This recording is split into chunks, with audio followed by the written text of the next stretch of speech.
اور ملی وحدت نے ساری دنیا کا نقشہ بدل کر رکھ دیا تھا۔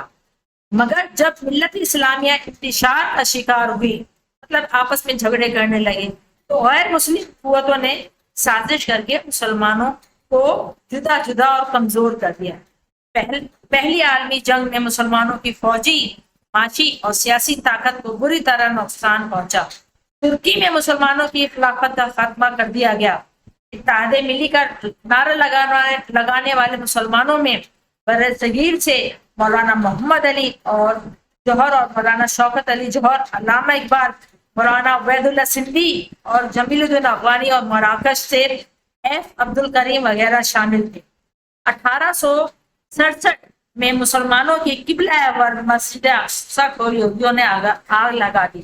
غیر مسلم قوتوں نے عراق کی اینٹ سے اینٹ بجا دی اور مسلمانوں کی نااتفاقی کا غیر مسلم قوتوں نے بھرپور فائدہ اٹھایا اور مسلمانوں پر ظلم کے پہاڑ توڑ ڈالے۔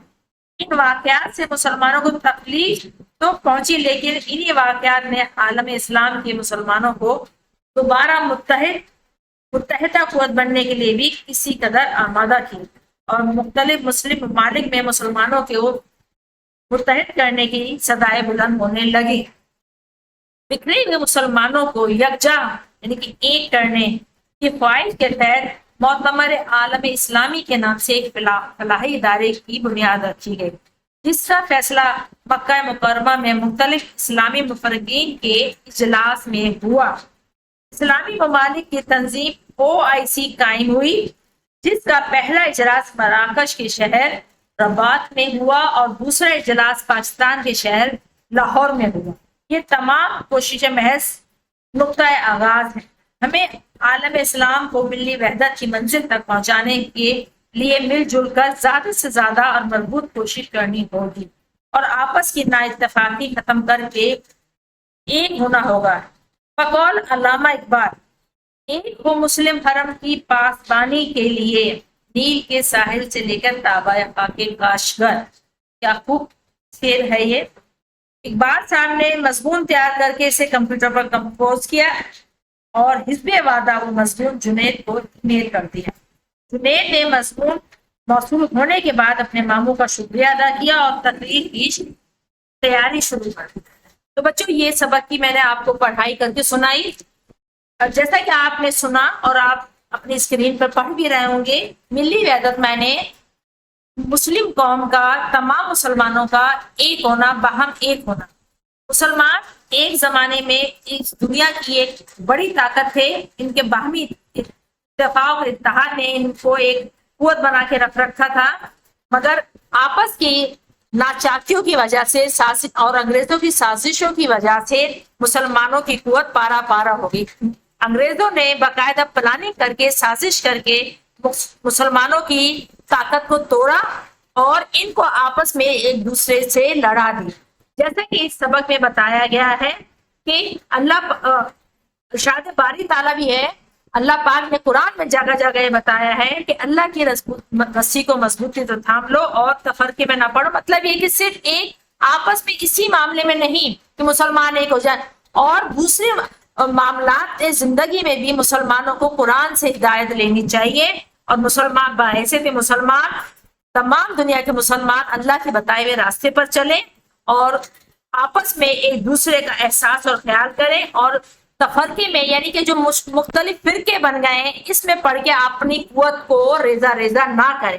آپ صلی اللہ علیہ وسلم کا بھی ارشاد گرامی ہے، آپ صلی اللہ علیہ وسلم کا بھی ارشاد پاک ہے کہ مسلمان ایک جسم کے مانند ہے، اگر ایک علاقے کے مسلمان کو تکلیف ہوگی تو وہ تکلیف دوسرے علاقے کا مسلمان بھی محسوس کرے گا۔ اسی طرح آگے ارشاد نبی صلی اللہ علیہ وسلم میں تمام مسلمانوں کی مثال ایک عمارت سی ہے، جیسے کہ آپ جانتے ہیں اور دیکھتے ہیں کہ ایک عمارت، ایک بلڈنگ، ایک دیوار تعمیر کرنے کے لیے ایک اینٹ کے اوپر دوسری اینٹ جوڑی جاتی ہے جس سے ایک مضبوط دیوار کھڑی ہوتی ہے۔ تو اسی طرح تمام دنیا کے مسلمان آپس میں ہاتھ ڈال کر اگر کھڑے ہو جائیں تو یہ ایسی چیزیں پلائی دیوار ہوں گی جس کے آگے دنیا کی اور قومیں نہیں آ سکتی۔ مسلمانوں نے دین اسلام نے مسلمانوں کو بھائی چارے کا پیغام دیا ہے اور ان کو آپس میں ایک حقوق العباد بھی ان کو بتائے گئے کہ ایک دوسرے کا خیال رکھیں۔ اسی طرح جیسے اس سبق میں بتایا جا رہا ہے کہ مسلمانوں کی قوت کو کس طرح سے توڑا گیا، کس طرح سے ریزہ ریزہ کیا گیا۔ حد یہ ہے کہ 1967 میں 1967 میں یہودیوں نے مسلمانوں کا قبلہ اول، جہاں پہلے مسلمان رخ کر کے نماز ادا کرتے تھے، اس کو بھی آگ لگا دی، اور اسی طرح اور مختلف جگہوں پہ بھی مسلمانوں کی قوت کو ریزہ ریزہ کیا۔ ان سب حالات کو دیکھتے ہوئے مسلم ممالک نے ایک ہونے کا فیصلہ کیا اور ایک خلائی ادارہ بنایا گیا جس کا نام معتمر عالم اسلامی رکھا گیا، اور اس کا فیصلہ سعودی عرب کے شہر مکہ مکرمہ میں ہوا، اور مسلمانوں ممالک کی ایک تنظیم OIC قائم ہوئی، جس کا پہلا اجلاس مراکش میں ہوا تھا، اور دوسرا اجلاس کا اعزاز پاکستان کو حاصل ہوا، جو اجلاس پاکستان کے شہر لاہور میں منعقد کیا گیا۔ علامہ اقبال بہت پہلے یہ کہہ چکے ہیں کہ تمام دنیا کے مسلمانوں کو، چاہے وہ مصر کے دریا نیل کے کنارے بستے ہوں یا چین کے شہر کاشغر، یہ دونوں اپوزٹ پوزیشن کے اندر ہیں، یہ سارے مسلمان جب ایک ہو جائیں گے تو دوسری قوموں کو، دوسری قوتوں کو مسلمانوں کی طرف دیکھنے کی ہمت بھی نہیں ہوگی۔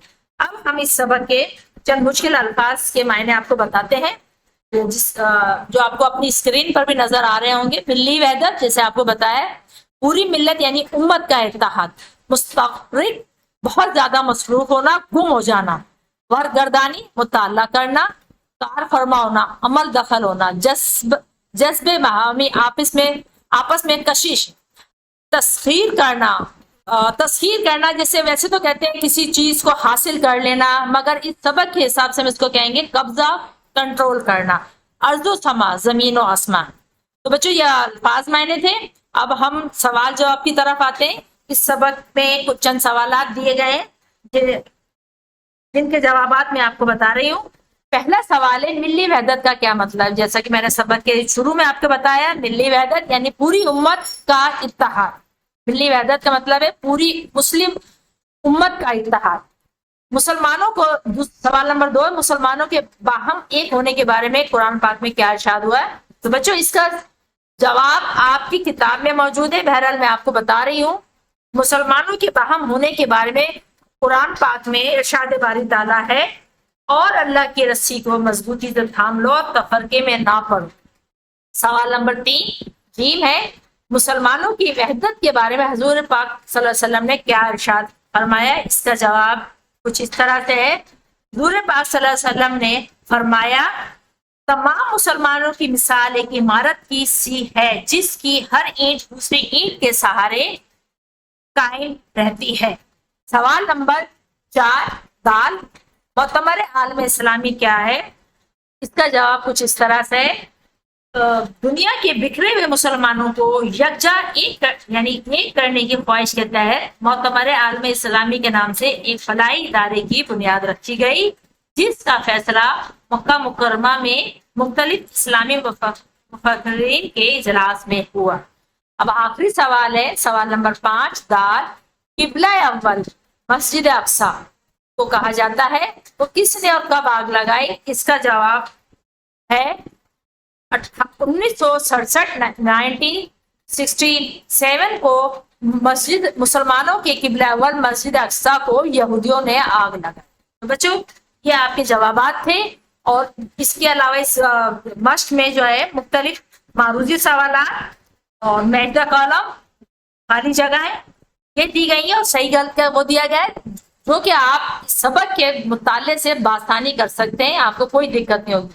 اب میں اجازت چاہتی ہوں، انشاءاللہ جلد نئے سبق کے ساتھ ملیں گے، اس وقت تک کے لیے اجازت دیں، اللہ حافظ۔